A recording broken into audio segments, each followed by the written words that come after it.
यदा यदा हि धर्मस्य ग्लानिर्भवति भारते अभ्युत्थानमधर्मस्य तदात्मानं सृजाम्यहम्। परित्राणाय साधूनां विनाशाय च दुष्कृतां धर्म संस्थापनार्थाय संभवामि संगमयोगे। நீங்கள் என் ஆத்மா குழந்தைகள், நான் உங்கள் ஆத்மா தந்தை பரமாத்மா. என்னுடையது அனைத்தும் குழந்தைகள் உங்களுக்குத்தான். இதுவே உங்கள் பிறப்புரியே, நீங்கள் எனக்கு மிகவும் பிரியமான வருவம். இது என் வாக்குறுதி.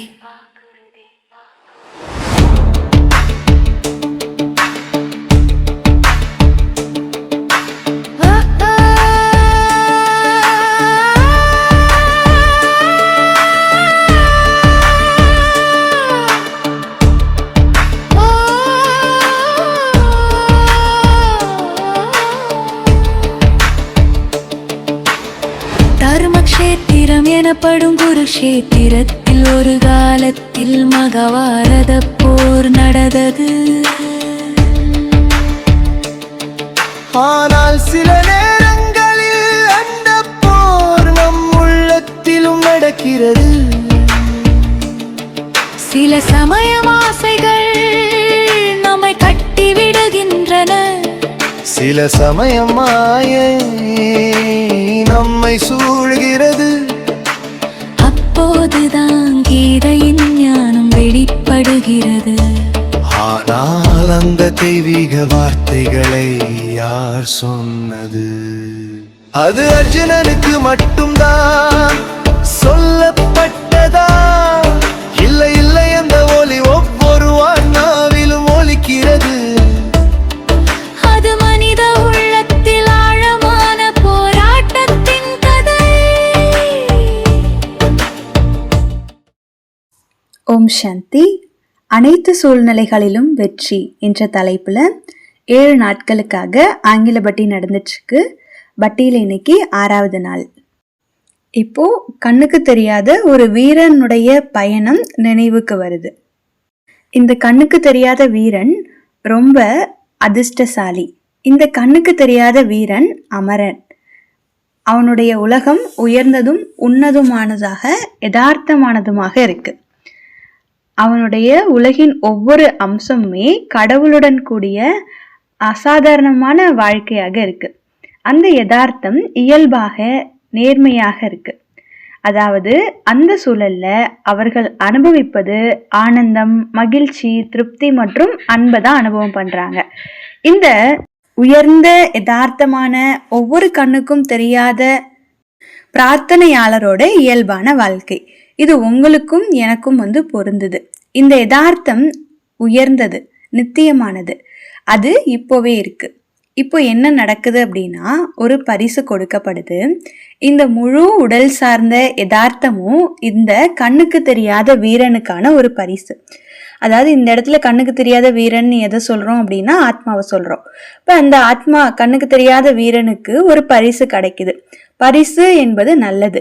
இங்க நாம ஒரு புள்ளி கோட்டை, அதாவது ஒரு புள்ளிய கோட்டையாக காட்டுறோம். அந்த புள்ளி கோடு வாழ்க்கைய கதையோட கலப்பதை குறிக்குது. அது மிகவும் சின்னதாகவும் முக்கியமானதாகவும் இருக்கலாம். இப்போ இது சின்ன கலப்படமா இல்ல பெரிய விஷயமா, சிறிய பற்றுதல் தானே பெரிய விஷயமா அப்படின்னு இல்லை. ஆனா கடந்த சில நாட்கள்ல நம்ம பார்த்தப்போ அது வளருது, பெரியதாகுது. பின்னர் அங்கே அடையாளம் உருவாகுது. அதற்கப்புறம் அகங்காரம் வருது. ராவணனுடைய அந்த பழக்கம் தலை தூக்குது. மாயா ராவணன் உதவி பண்ணுது. இப்போ ராவணன் கூட கண்ணுக்கு தெரியாத வீரனை மயக்க நிலையில ஆழ்த்துகிறான். அதாவது ராவணன் உண்மையா இருக்க விடுறதில்ல. தன்னுடைய எந்த உண்மையையும் அனுபவிக்க வைக்க முடியாத அளவுக்கு கொண்டு போயிடுறான். இப்போ ராவணன் என்ற சொல்ல பயன்படுத்துறோம். இங்கே நாம ராவணன் ஆர் சொல்லும் போது ஆர் எதை குறிக்குது? கீதையில ஒரு வார்த்தை வரும், பிழையில் பிடிவாதம். அதாவது அறியாண்மையினுடைய உருவகம். அது ஃபாரின்ல இப்படி சொல்லுவாங்க. இது ஒரு கதையினுடைய சொல். ஆனா அவன் அதற்குள்ள வாழ்ந்துட்டு இருக்கிறான். அவங்க உரிமை அதுல இருந்து கேக்குறாங்க. அவங்கள சுத்தி ஒரு வேள்வி அமைச்சுக்கிறாங்க. அதுல தன்னுடைய பெயரை எழுதுறாங்க. அதை தான் தன்னுடைய தாத்தாவின் சொத்து போல அடையாளப்படுத்தி காமிக்கிறாங்க. அவன் துன்பப்படுறான், ஆனா அதை விட்டுட முடியல. இதுதான் ராவணன். ராவணன் அப்படின்றது யாரு அப்படின்னா அறியாமையினுடைய ஒரு உருவகமா இருக்கு. ராவணன் அப்படின்னா பற்றுதல் கொடுக்கக்கூடியவன். இப்போ இதன் விளைவாக எல்லா விதமான துன்பங்களும் வந்துருது. பிசாசு போல, அதாவது துன்பங்களை கொடுத்துட்டு வாங்கி துன்பத்தை கொடுக்கக்கூடிய வாழ்க்கையை கொடுக்கறான். இதுதான் கடைசி விளைவா இருக்கு. இப்போது ராவணன் இந்த கண்ணுக்கு தெரியாத வீரன் விழிப்புணர்வு அடைய வேண்டாம் அப்படின்னு விரும்புறான். ஏன்னா கண்ணுக்கு தெரியாத வீரன் எழுந்துட்டான் அப்படின்னா ராவணன் மறைஞ்சு போயிடுவான். அதனால இந்த போர் ஒவ்வொருக்குள்ளேயும் நடந்துட்டு இருக்கு. இததான் நாம கொஞ்ச நாளா இப்போ இந்த பட்டியல நாம பார்த்துட்டு இருக்கோம். இப்போ இந்த கண்ணுக்கு தெரியாத வீரனுடைய பயணத்தை அனுபவிக்க சில நிமிடங்களை நாம உருவாக்கணும். இப்போ இந்த விஷயம் ஒரு செகண்ட்ல நிகழக்கூடிய ஒரு விளையாட்டு அப்படின்னு நம்ம சொன்னோம். இப்போ உயர்ந்த அனுபவம், உயர்ந்த விழிப்புணர்வு. ஒரு வினாடியில மாயை இதற்கு அதிக நேரம் எடுக்கும்னு சொல்லுவாங்க. ஆனா சில செகண்டாவது நாம அனுபவத்துக்குள்ள நம்ம போகணும். இப்போ நமக்கான முதல் படி என்ன அப்படின்னா சிறந்த புத்தியை நாம பயன்படுத்தணும். பாரஸ் புத்தி தான் ஆத்மாவுக்கு உதவி பண்ணுது. பாரஸ் புத்தியை நாம பயன்படுத்துறப்போ நாம பெரிய படத்தை பார்க்கிறோம். நம்ம சூட்சுமமாக இருக்கக்கூடியதையும் பார்க்க முடியும். அந்த முழுமையான சூட்சுமமான பரிமாணம் ரொம்ப தெளிவாக தென்படுது. இப்போ நாம நம்மளுடைய வீட்டையும் பார்க்குறோம், கதையும் கதையாவ பார்க்குறோம். இப்போ இந்த மாதிரி எல்லாமே நம்ம எப்படி பார்க்குறோம் அப்படின்னா நம்மளுடைய அந்த மூன்றாவது கண், அதாவது இங்க அதை எப்படி மூன்றாவது கண் ஆத்மா அதை எப்படி சொல்றாங்க அப்படின்னா கண்ணுக்கு தெரியாத வீரன் அப்படின்னு இந்த இடத்துல சொல்றாங்க. இப்ப நேற்று நடந்த எல்லாமே, இன்னைக்கு காலையில இருந்து நடந்த எல்லாமே, அவை எல்லாமே கதைக்கு தான் நடந்தது, கதைக்குள்ளதான் நடந்தன. இப்போ பிரசாந்த் பேசுறாரு, இதுவும் கதைக்குள்ளதான் நடக்குது. இது ஒரு சத்தியம் கிடையாது. நம்மள கதைக்கு அப்பால இருக்கக்கூடிய உலகத்துக்கு கொண்டுட்டு போகுது நம்மளுடைய புத்தி. கதைக்கு அப்பால இருக்கிறது ஒரு அமைதியான உண்மையான உலகம். அந்த உண்மையான உலகம் முழுவதுமே கண்ணுக்கு தெரியாததுதான். இப்ப கண்ணுக்கு தெரியாத வீரன், கண்ணுக்கு தெரியாத வீடு. ஆனா புத்திக்கு இது தெளிவாக தெரியும். இந்த சூழல்ல கண்ணுக்கு தெரியாத வீரன் விழிப்புணர்வு அடைஞ்சிடறான். இதற்கும் பிரசாந்துக்கும் எந்த சம்பந்தமும் இல்லை. பிரசாந்த் கதைக்குள்ள இருக்கிறாரு. இப்ப கண்ணுக்கு தெரியாத வீரன் விழித்திருக்கிறப்போ அவனுக்கு அமரனாக இருக்கிறது இயல்பு, உடலற்றவராக இருப்பதும் இயல்பானது. இந்த சின்ன கண்ணுக்கு தெரியாத இருப்பு தான் அவங்களுக்கு முற்றிலுமே இயல்பானதாக இருக்கு. அவனுக்கு இருப்பதற்கு எங்கிருந்தும் எதுவுமே தேவையில்லை அப்படின்றது கூட இயல்பானது தான். அவருடைய உலகம் தேசத்திற்கு அப்பாற்பட்டது அப்படின்னும் கிடையாது. சிறிதளவு எதுவுமே அவங்கள பாதிக்க முடியாது. அவங்களுடைய வாழ்க்கை ஆனந்தம், திருப்தி, அமைந்து நிறைந்ததாக இருக்கும். இப்போ இது எல்லாத்துக்குமே காரணம் என்ன? அந்த கண்ணுக்கு தெரியாத வீரன் எப்படி இருக்கான் அதை பொறுத்து தான் இது எல்லாமே அமையுது.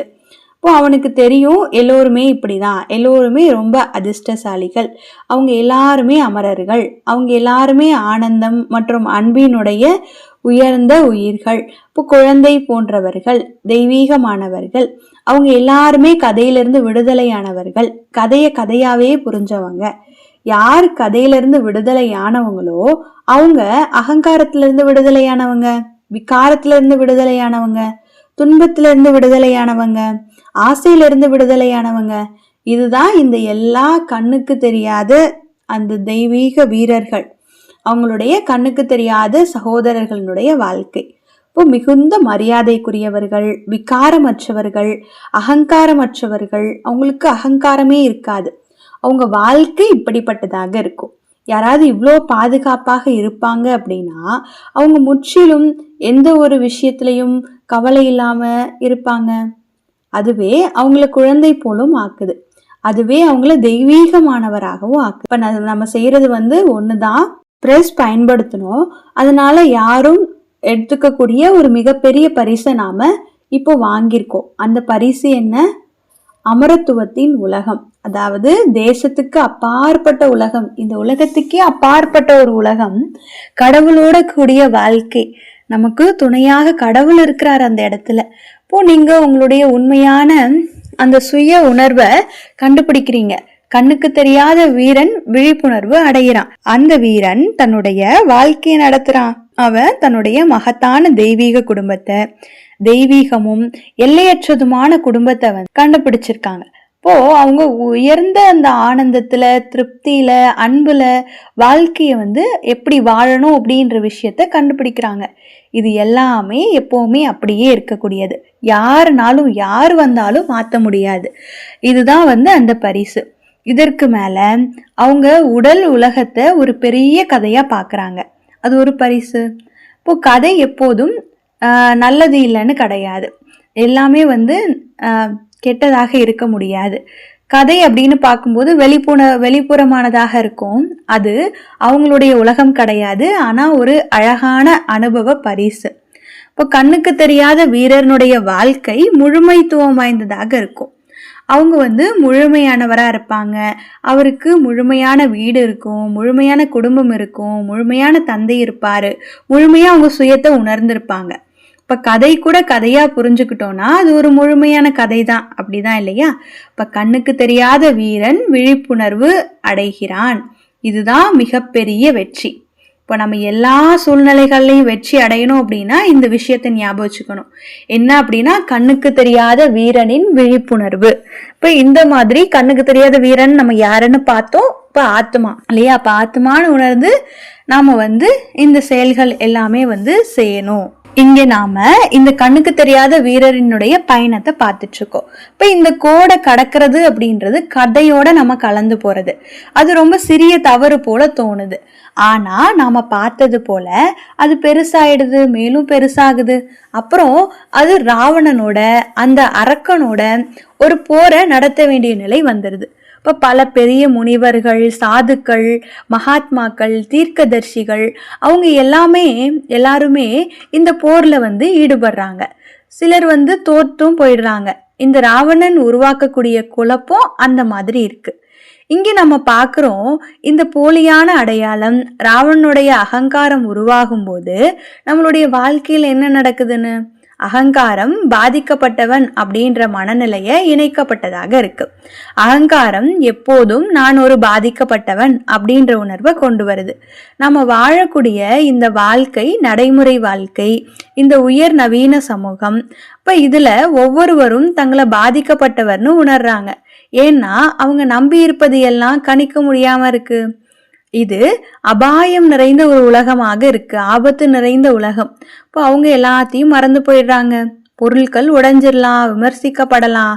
அதனால அவங்க எப்பவுமே எங்க கெட்டது இருக்கும், எப்பவுமே எங்க கெட்டது வரும் அப்படின்னு நினைக்கிறாங்க. இன்னைக்கு சரியா இருக்கலாம், நாளைக்கு என்ன ஆகும், அப்புறம் 100 ஆண்டுக்கு பிறகு என்ன, குழந்தைகள், பேர குழந்தைகள்.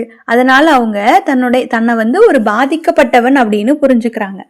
அதாவது நான் பாவம் அப்படின்ற ஒரு மனநிலை இருக்குது.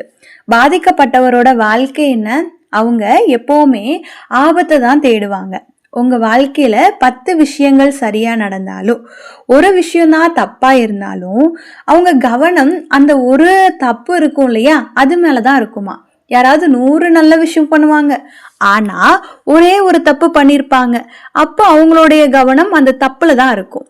இதுதான் அகங்காரம். அப்படி அகங்காரத்துல இருக்கக்கூடியவங்களுடைய வாழ்க்கையாக இருக்கு. இதுதான் அந்த வாழ்க்கை.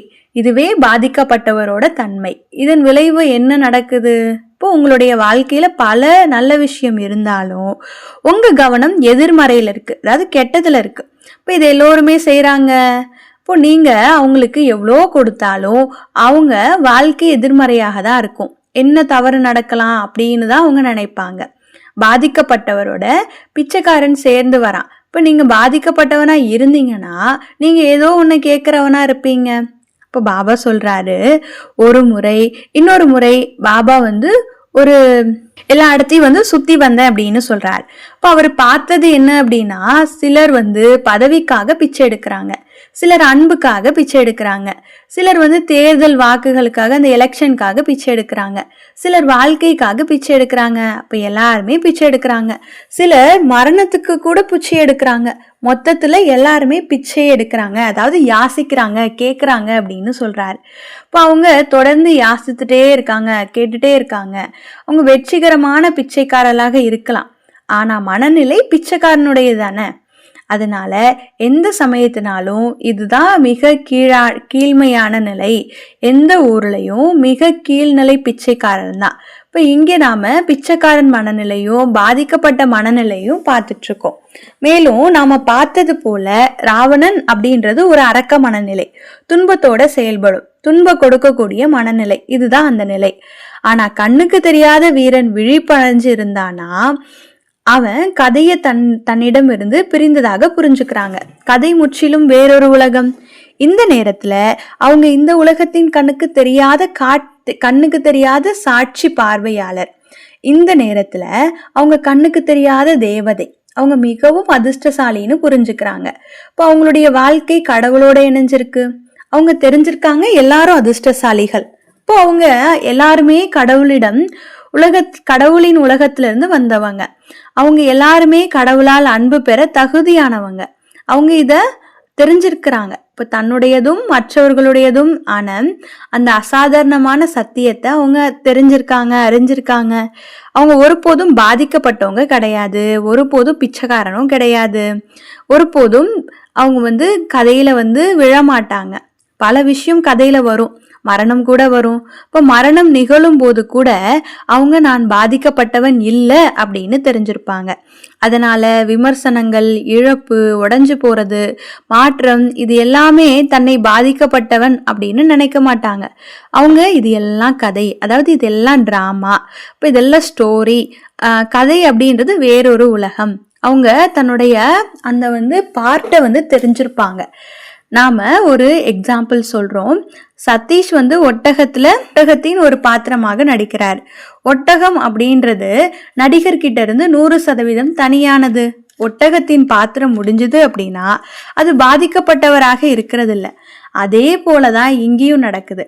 இப்போ கண்ணுக்கு தெரியாத வீரன் தன்னை மிகவும் அதிர்ஷ்டசாலின்னு தெரிஞ்சிருக்கான். எந்த சூழ்நிலையிலையும் ஒருபோதும் பாதிக்கப்பட்டவன் கிடையாது, ஒருபோதும் பிச்சைக்காரனும் இல்லை. அவங்க தன்னை உயர்ந்தவன்னு தெரிஞ்சிருக்காங்க. அவங்க எல்லாரும் உயர்ந்தவர்கள்னு தெரிஞ்சிருக்காங்க. இப்ப இந்த மந்திரத்தை நாம எப்பவுமே நம்ம கிட்ட வச்சிருக்கணும். நேத்து சொன்ன எல்லாத்தையும் நம்ம ஃபாலோ பண்றோம், ஆனா இந்த மந்திரத்தை வச்சுக்கோங்க. இது நம்மள அந்த கோட்டுக்குள்ள வச்சிருக்கோம், கண்ணுக்கு தெரியாத வீரன்ற கோட்டுக்குள்ள. இப்ப நாம ரொம்ப அதிர்ஷ்டசாலிகள்ன்றத உணர்றதுனால விழிப்புணர்வோட இருக்கலாம். அவனுடைய உலகம் அசாதாரணமானது, அவங்களுடைய உலகம் நித்தியமானது, அவங்க எல்லாருமே அதிர்ஷ்டசாலிகள் அப்படின்னு தெரிஞ்சிருப்பாங்க. அதனால இந்த பிச்சைக்காரன் மற்றும் பாதிக்கப்பட்டவன் இது வந்து இந்த நிலை வந்து நமக்குள்ள நிறுத்தப்பட்டிருக்கணும். இப்ப இந்த நிலையில இருந்து நாம வெளிவரணும். இப்ப இத மௌனமாக தெரிஞ்சிருக்கக்கூடியவங்க தான் அந்த மறைமுகமான வீரன், அவன் கண்ணுக்கு தெரியாத வீரன். அவங்களுக்கு எதுவுமே எங்கிருந்தும் தேவையில்லை. அதிகபட்சமா அவங்க ஒரு நம்பிக்கையாளர், அதாவது கூடவே ட்ரஸ்டியாக இருப்பாங்க. இந்த உலகத்துக்கு அவங்க வர்றது கதையின் உலகத்துக்காக தான். அவங்க விழிப்புணர்வோட இருந்தாங்கன்னா இங்கிருந்து அவங்களுக்கு எதுவுமே தேவையில்லை அப்படின்னு தெரிஞ்சிருப்பாங்க. அவங்களுக்கு உடல் தேவையில்லை, கதை தேவையில்லை. அவங்க ஒருபோதும் பிச்சைக்காரனும் இல்லை, பாதிக்கப்பட்டவங்களும் இல்லை, ஒருபோதும் அரக்கனும் இல்லை. அவங்க உயர்ந்தவர்களாக இருப்பாங்க. அவங்களுடைய மனநிலை கூட உயர்ந்ததா இருக்கும். அவங்க மனநிலை தேவதைகளோட மனநிலை மாதிரி இருக்கும். இதுக்கு மேல உயர்ந்த வாழ்க்கை தரம் யாருக்கும் இருக்க முடியாது. இந்த உலகத்துல நிறைய வெற்றி பெற்ற மனிதர்கள் இருக்கலாம். ஆனா அதிர்ஷ்டம் இல்லாத வசமாக அவங்களுடைய மனநிலை பிச்சைக்காரரின், பாதிக்கப்பட்டவரின் மனநிலையாகவே இருக்கு. அது வாழ்க்கையின் தரத்தை ரொம்ப கீழே தள்ளிடுது. அந்த நிலையில தான் அவங்க பிரபலங்களாக இருக்கிறாங்க. இப்போ இங்க நீங்க விழிப்புணர்வு மாத்துறீங்க. இது நம்மளுடைய கீழ்மையான விழிப்புணர்வின் மீது பெற்ற ஒரு பெரிய வெற்றி. இப்போ அடுத்த பக்கத்தை பாக்குறோம். அதுல ஒரு ஆன்மீக மாணவராக நமக்கு இருக்கும் சவாலை பார்க்கிறோம். அங்க ஆன்மீக மாணவரின் 3 படிகளை நாம தெரிஞ்சுக்கிறோம். அந்த 3 படிகள் என்ன? ஹாரி அப்படின்ற ஒரு மனுஷர் இருக்கிறாரு. அவருக்கு ஆன்மீக ஞானத்தை படிக்கணும்னு ஆசை இருக்கு. அவங்க வெற்றி பெற விரும்புறாங்க. அதனால அவங்க ஞானத்தை கத்துக்கணும்னு நினைக்கிறாங்க. இயல்பாவே அவங்க ஸ்டூடெண்ட் ஹாரி ஆகிறேன் அப்படின்றாங்க. இப்போ இதுதான் அவங்களுடைய முதல் படி. அப்போ அந்த ஸ்டூடெண்ட் ஹாரி ஒழுங்குகளை விதிமுறைகளை பின்பற்றுறாங்க, வாழ்க்கை முறையை பின்பற்றுறாங்க. இப்போ அவங்க ஒரு நல்ல மாணவனாக இருக்கிறாங்க. அடுத்து செகண்ட் ஸ்டேஜ், 2வது படி என்ன அப்படின்னா, மாணவன் ஹாரி அவங்க ஆத்மாவை பார்க்குறாங்க. அவங்க அறிவு புரிஞ்சுக்கிறாங்க. ஆத்மாவை பற்றிய அறிவிலும் ஆத்மாவை பற்றிய எல்லா விவரங்கள்லையும் அவங்க ரொம்ப உற்சாகமா இருக்கிறாங்க. அவங்க ஆத்மாவை பார்க்குறாங்க, ஆத்மாவை சிந்திக்கிறாங்க. இதான் அவங்களோட செகண்ட் ஸ்டேஜ். அடுத்து தேர்டு ஸ்டேஜ், 3வது படி என்ன? 3வது படி ஆத்மா அந்த ஹாரியை பார்க்கறது. இப்போ முதல் படி, 2வது படி இவை அகங்காரம் சார்ந்த படிகள், அதாவது அகங்காரம் அடிப்படையிலான முயற்சிகள். ஹாரி ஞானத்தை படிக்கிறாங்க. முதல் நாள்லயே அவங்க அகங்காரத்திலேருந்து விடுபட மாட்டாங்க. அவங்க அகங்காரத்துடன் தான் வருவாங்க. ராவணன் தன்னுடைய கட்டுப்பாட்டில் வச்சிருப்பான். அவங்க ஞானத்தை கத்துக்கிறாங்க, ஞானத்தை புரிஞ்சுக்கிறாங்க. மரியாதைகள், அப்புறம் நம்மளுடைய ஸ்ரீமத் எல்லாமே ஃபாலோ பண்றாங்க. ஆனா ராவணன் இன்னும் கட்டுப்பாட்டில் வச்சிருக்கான். அதனால ஃபர்ஸ்ட் படி இது அகங்கார அடிப்படையிலான முயற்சி. 2வது படி நீங்க ஆத்மாவை பார்க்குறீங்க, அதுவும் இன்னும் அகங்கார அடிப்படையில தான் முயற்சி பண்றீங்க. இது அந்த ஒட்டகத்தினுடைய எக்ஸாம்பிள் மாதிரி தான். ஒட்டகத்தை சுத்தி அகங்காரம் இருக்கு. பிரசாந்தினுடைய பார்ட் அகங்காரம். இப்போ ஆமா ஆத்மா இருக்குன்னு ஒப்புக்கொள்ளுது, ஆத்மாவோட மகத்துவத்தையும் தெரிஞ்சிருக்கு. ஆனா அகங்காரம் பிடிவாதமாக அங்கேயே இருக்கு. நான் இதுதான், நான் பிரசாந்த் அப்படின்ற உணர்வு. அதனால 2வது படியும் அகங்கார படியிலான முயற்சி தான். இப்போ 3வது படி என்ன? ஆத்மா விழிப்புணர்வு அடையுது. நீங்க மீண்டும் விழிப்புணர்வுக்கு திரும்புறீங்க.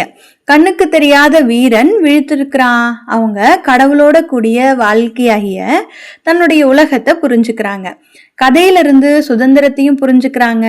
அப்போ அந்த ஹாரின்றவங்க கதைக்குள்ள இருக்கும் ஒரு பாத்திரமாக மட்டும் பார்க்கறாங்க. அது ரொம்ப முக்கியமானது. இப்போ முழு கதையுமே முக்கியமற்றதாக ஆயிடுது. அவங்க ஹாரியின் பாத்திரத்தையும் ஸ்டூடெண்ட் ஹாரியினுடைய பாத்திரத்தையும் புரிஞ்சுக்கிறாங்க.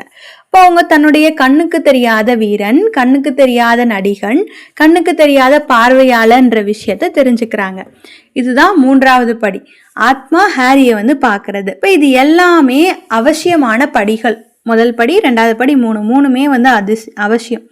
முதல் படியை நாம தவிர்க்க முடியாது. நாம முதல் படியில இருந்து தான் தொடங்கணும். ஆனா முதல் படியிலையும் 2வது படியிலையும் அதிக நேரம் இருந்துடக்கூடாது. நம்மளுடைய இலக்கு 3வது படி, 2வது படி கிடையாது. ஏன்னா 2வது படியில நீங்க அதிக நேரம் இருந்தீங்கன்னா அகங்காரம் ரொம்ப ரொம்ப பெருசாயிடும். மருத்துவ கல்வி போன்ற படிப்புகள்ல ஃபர்ஸ்ட் இயர், செகண்ட் இயர்னு இருக்கு. இப்போ ஒரே ஆண்டுல தொடர்ந்து ரொம்ப நாள் படிச்சுட்டு இருக்க மாட்டாங்க. அப்படியே இருந்தாங்கன்னா அவங்க காலேஜை விட்டு போயிடுவாங்க. இல்ல அந்த எக்ஸாம் தாண்டி அடுத்த நிலைக்கு போகணும். இப்போ இங்கேயும் அதே நிலைதான். நீங்க 2வது படியில ரொம்ப நாள் இருந்துட்டீங்கன்னா அது அகங்கார அடிப்படையிலான முயற்சி. அகங்காரம் தொடர்ந்து பெருசாயிடும். நீங்க மாணவன் ஹாரி ஆகிட்டீங்க அப்படின்னா உங்களுடைய புத்தி சேவையில ஈடுபடுது. அகங்காரம் பல விஷயங்களை பயன்படுத்தி மேலும் பெருசாயிடுது. அதுதான் 2வது படி. இதுவே மாயையின் மிகப்பெரிய வலையாக இருக்கு, உங்களை அங்கேயே வச்சிருக்குது. இப்ப 2வது படி சிறிது ஈர்ப்பாகவும் இருக்கலாம். ஆனா 3வது படியே ரொம்ப பெரிய பரிசு.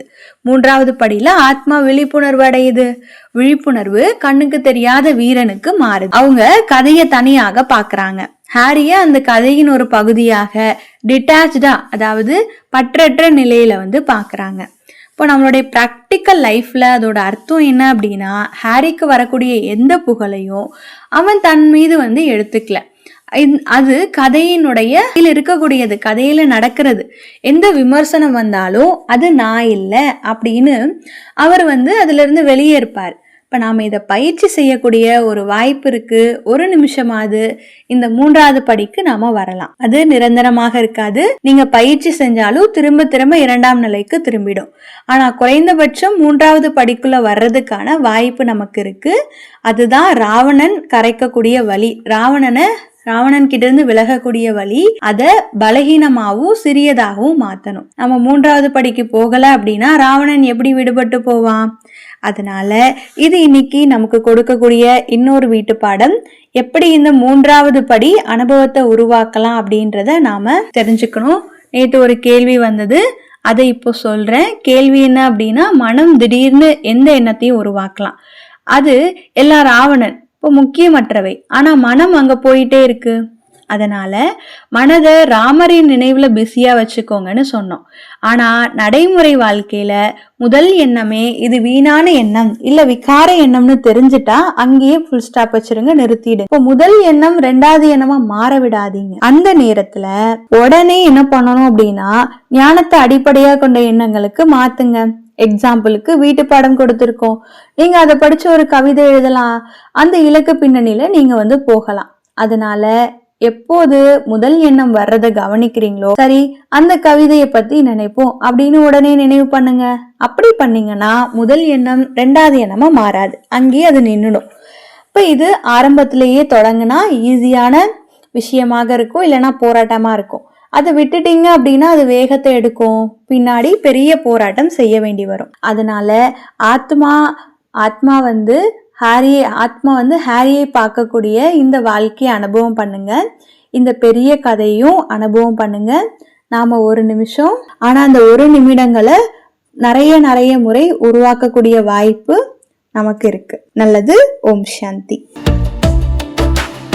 வெளியில் நடந்தப்போ ஒரு நிகர் மட்டுமே உண்மையான குக்ஷேத்திரம் நம் மனதில் உள்ளது. இதையின் அழைப்பு போரு பானது அல்ல, அது அமைதிக்கான அறிவிப்பு.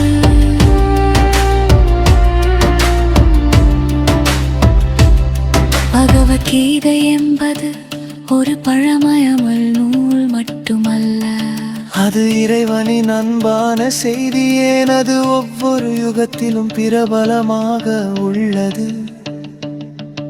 அது என்றும் இதயங்களை ஏன் விழிப்பூட்டுகிறது. என்னை மட்டுமே சரணடையுங்கள், நான் உங்களை அனைத்து பாவங்களில் இருந்தும் விடுவிப்பேன். பயப்பட வேண்டாம், பயப்பட வேண்டாம். இந்த அமுதமான வார்த்தைகளை யார் கூறியது? இது யுகம் தோறும் மீண்டும் மீண்டும் சொல்லப்படும் தனித்துவமான கதை. இதனுள்ளே ஆன்மாவை விழிப்பூட்டும் அரிய ஞானாக சூழ்ந்து மறைந்துள்ளன. தர்மம் குறையும் போது, அதர்மம் அதிகரிக்கும் போது நான் வெளிப்படுவேன். தர்மம் குறையும் போது, அதர்மம் அதிகரிக்கும் போது நான் வெளிப்படுவேன். உலகில் நன்மை குறையும் போது இறைவன் மீண்டும் வழிபடுவேரா. பிரம்மாவின் உடலின் மூலம் ஞானத்தின் திங்கையோட செய்கிறார். அவர் அறியாமை இருளை நீக்குகிறார். ஒவ்வொரு இதயத்திலே சத்தியத்தின் தீபத்தை ஏற்குகிறார். மனதை தூய்மையாக்குகிறார். உலகிற்கு அன்பை கற்றுக் கொடுக்கிறார். முக்திக்கான உண்மையான பாதையை காட்டுகிறார். என்னை நினைவு செய்யுங்கள், நீங்கள் ஆத்மா குழந்தைகள். நான் உங்கள் ஆத்மா தந்தை பரமாத்மா.